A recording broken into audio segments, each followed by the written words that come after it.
Welcome to The Explainer. Today, we're taking on a genuinely massive, deeply complex topic, and our goal here is pretty simple. We want to connect the historical dots. We're going to show you exactly how arbitrary borders drawn by mapmakers and decades of heavy-handed foreign interventions actually created the volatile modern Middle East that we see on the news literally every single day. We are looking past the daily headlines to understand the foundation. The very first dominoes that were tipped over to cause the chain reaction we're currently living through. Okay, let's dive into this. Here is our roadmap for today. We've structured this through 6 interconnected dominoes. We'll start with the outsiders who drew the maps, then track the Iran-Iraq fracture, the US invasion of Iraq, the use of stateless pawns, the Israel-Palestine division, and finally, how all of this birthed the modern proxy web. All right, let's get started. Section 1. Borders and Black Gold. To really understand the modern Middle East, you first have to understand that its very skeleton was drawn by outsiders. Picture this. It's the 1920s. The Ottoman Empire has just fallen, and European powers, mainly the British and the French, basically just sliced the region up. They drew lines that largely ignored language, ethnicity, or regional identity. But what really changed the game happened about a decade later. In 1938, a US company from California strikes oil in the deserts of Saudi Arabia. Suddenly, America, which honestly had almost zero footprint in the region before this, is deeply interested. By the 1940s, this turns into a military base right next to the oil fields. Actually, fun historical fact here, the Saudis were so uncomfortable with this presence that they outright forbade the Americans from literally planting a US flag on a pole. They were only allowed to put a small plaque on a building. But by the 1950s, the oil wealth was flowing so heavily that this uneasy partnership was pretty much cemented. And here's where it gets wild. That American infrastructure boom actually planted a seed for the future. You see, the massive construction required for this US oil and military presence was contracted out to a Saudi magnate named Mohammed bin Laden. He grew incredibly wealthy from this American partnership, and well, he had 54 children. To put that into perspective, that is a massive family tree. One of those children was a young boy named Osama. He grew up watching his deeply religious homeland being entirely transformed by a foreign superpower. And this dynamic directly set the stage for his lifelong violent crusade against outside powers in the Middle East. Section 2. The Iran-Iraq fracture. Fast forward a few decades, and we hit a conflict that permanently shattered the region into the fault lines we still see today. In 1979, Iran undergoes a massive revolution. They overthrow a US-backed dictator and establish an Islamic republic led by a Shia cleric. And their stated goal was to export this religious revolution to their neighbors. Meanwhile, right next door in 1980, you have Iraq, ruled by Saddam Hussein. He's a secular strongman who basically looks at Iran's post-revolution chaos and sees the perfect opportunity. He wants to seize border territory, sure, but more importantly, he wants to crush any chance of that religious revolution inspiring his own population to rise up. So, Saddam invades.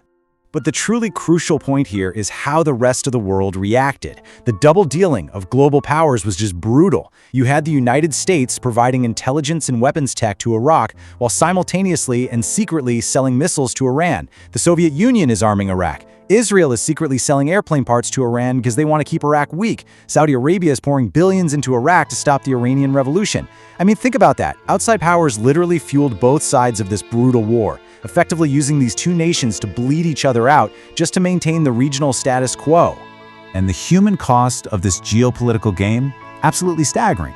Over 1 million lives lost. This included horrific World War I-style trench warfare and Saddam Hussein's extensive use of illegal chemical weapons. When a ceasefire was finally signed 8 long years later, the borders hadn't moved a single inch.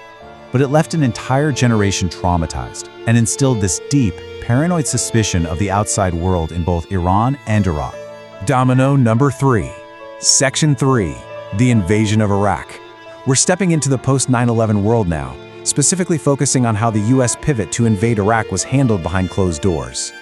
Just hours after the tragic 9/11 attacks, US Secretary of Defense Donald Rumsfeld was documented taking notes on invading Iraq, a country that we now know had nothing to do with the attacks. He wrote, quote, "We need to bomb something else to show that we're big and strong and not going to be pushed around."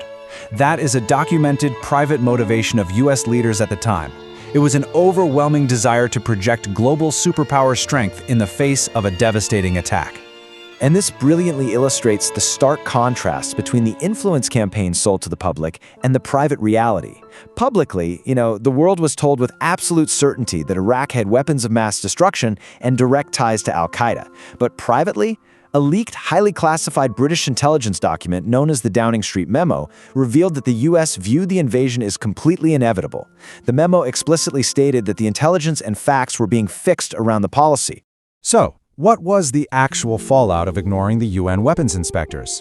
Keep in mind, those inspectors conducted over 900 inspections and found 0 WMDs. Well, the US went in with intelligence heavily reliant on assumption, especially since the CIA hadn't even had human assets on the ground since 1998. The resulting invasion led to the deaths of roughly 500,000 Iraqis. No weapons were ever found. No link to al-Qaeda was ever proven. Instead, it profoundly and violently destabilized the entire region based on a completely false premise. Section 4, Pawns and Stateless Nations. Let's shift our focus to the human cost of these constantly shifting borders and proxy wars, specifically by looking at a stateless nation, the Kurdish people. So who are the Kurds? They're a distinct ethnic group of roughly 30 million people with their own rich culture and history. Remember those European mapmakers we talked about back in the 1920s? Well, instead of drawing a border around the Kurds to give them their own country, they literally drew the borders of Turkey, Syria, Iraq, and Iran right straight through their ancestral homeland. Ever since then, the Kurds have been fighting for autonomy, and regional governments have spent decades violently suppressing them.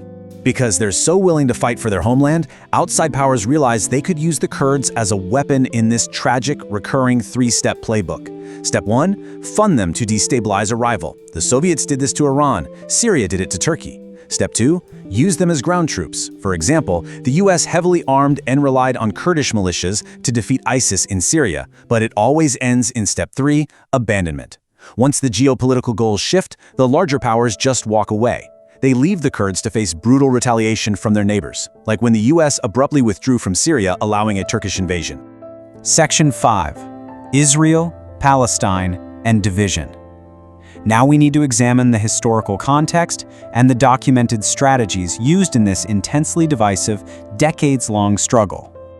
Following centuries of severe persecution and the unimaginable horrors of the Holocaust, the pursuit of Jewish security led to the 1948 UN partition of Palestine. This sparked a war that displaced hundreds of thousands of Palestinian Arabs. In 1967, Israel occupied the West Bank and Gaza. By the 1990s, the Oslo Accords attempted to forge a two-state peace, but hardliners on both sides sabotaged it with violence. Then, fast forward to 2007, the violent extremist group Hamas takes over the Gaza Strip, fundamentally splitting Palestinian leadership between Gaza and the West Bank. From 2009 onward, right-wing Israeli leadership capitalized on this split using a very specific divide-and-conquer strategy. The logic was basically this: if Palestinian leadership remained bitterly divided between a radical Hamas in Gaza and a weak Palestinian Authority in the West Bank, a unified Palestinian state could never actually be formed.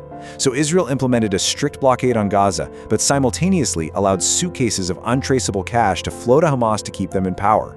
Meanwhile, they continuously expanded Israeli settlements in the West Bank to physically make a unified Palestinian state impossible. And the intention behind the strategy isn't just speculation. It was documented in leaked audio. Speaking privately to settlers, Israeli Prime Minister Benjamin Netanyahu stated, quote, "I'm going to hit the Palestinians hard, make it unbearable for them." This reveals the documented mindset, deliberately sabotaging peace accords and intentionally fracturing the Palestinian people under the belief that unilateral control and division was the only true path to Israeli security. It's a theory that, as recent horrific events have shown, ultimately failed to provide that security. Which brings us to our final section, the modern proxy web. We've seen the dominoes fall, right? From arbitrary borders to heavy-handed invasions and divide-and-conquer strategies. The failure of all those interventions gave rise to the massive proxy network we see today. Groups like Hezbollah and Lebanon, they didn't just appear out of nowhere.